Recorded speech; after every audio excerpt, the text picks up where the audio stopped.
PMA en France, PMA en Espagne. Je vous donne la différence que j'ai constatée avec mon expérience personnelle. Je le précise parce qu'il y a toujours des gens pour me dire « Oui, mais moi, en France, ça se passait comme ça. Oui, mais moi, en Espagne, j'étais déçue. » C'est mon expérience personnelle. Ça me paraît logique, mais je préfère le préciser. Nous, la raison pour laquelle on est parti en Espagne pour continuer notre PMA, puisque ça faisait 1 an et demi qu'on était suivi en PMA pour bébé 2.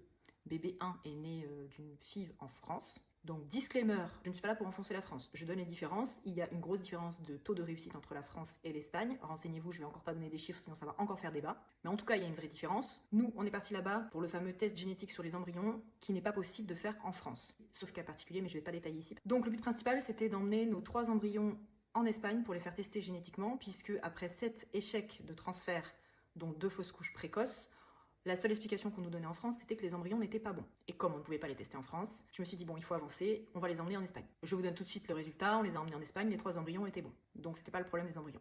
Mais c'est une des raisons principales pour lesquelles l'Espagne a de bons résultats, c'est qu'elle teste génétiquement les embryons avant, et donc ne vous met pas des embryons qui, de toute façon, n'auraient pas été sélectionnés par votre corps et n'auraient pas tenu. Une autre différence avec la France, que j'ai notée encore une fois par rapport aux 2 centres que j'ai fréquentés, c'est les délais d'attente. Alors dans le privé en France, j'avais drastiquement moins d'attente que dans le public. Dans le public, pour mon premier rendez-vous, j'ai attendu presque 1 an.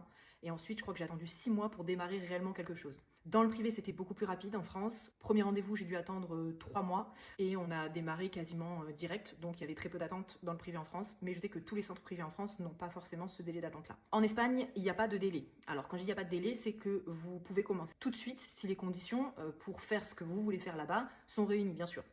Si, comme moi, vous avez des embryons à transporter, bah forcément, il va falloir attendre de faire la paperasse, de les transporter, et ensuite de les analyser, et ensuite vous pouvez faire votre transfert. Donc c'est une attente qui est logique par rapport au protocole qu'on avait choisi. Mais je veux dire que si demain vous êtes dans les conditions pour faire une FIV par exemple, et que vous voulez faire une FIV en Espagne, bah, prochain cycle, vous y allez et vous enchaînez. Voilà. Ensuite, la bienveillance des équipes.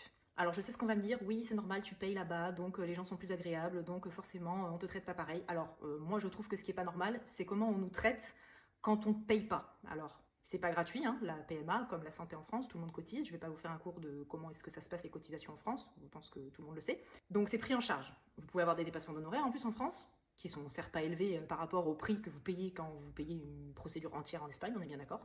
Mais je ne pense pas que ça justifie la prise en charge désastreuse, je trouve, au niveau de l'humain, en fait. Alors, j'ai peut-être pas eu de chance, je suis peut-être pas tombée sur des personnes très bienveillantes, mais j'ai quand même fait 2 centres, un privé, un public, plusieurs gynécologues référents, plusieurs secrétaires, plusieurs infirmières, etc. Je dois dire que je suis très déçue. Alors, c'est pas 100% du personnel qui était désagréable, mais je trouve qu'on est quand même traité vraiment comme des numéros, que les protocoles ne sont pas individualisés. Alors, je ne sais pas comment ça se passe au niveau de la sécurité sociale. Est-ce qu'il y a un protocole standardisé qui a été mis en place? Ça, je ne peux pas dire, donc je n'ai pas forcément de critique à faire là-dessus, parce que si ça se trouve, ils suivent simplement le plan qui leur est imposé.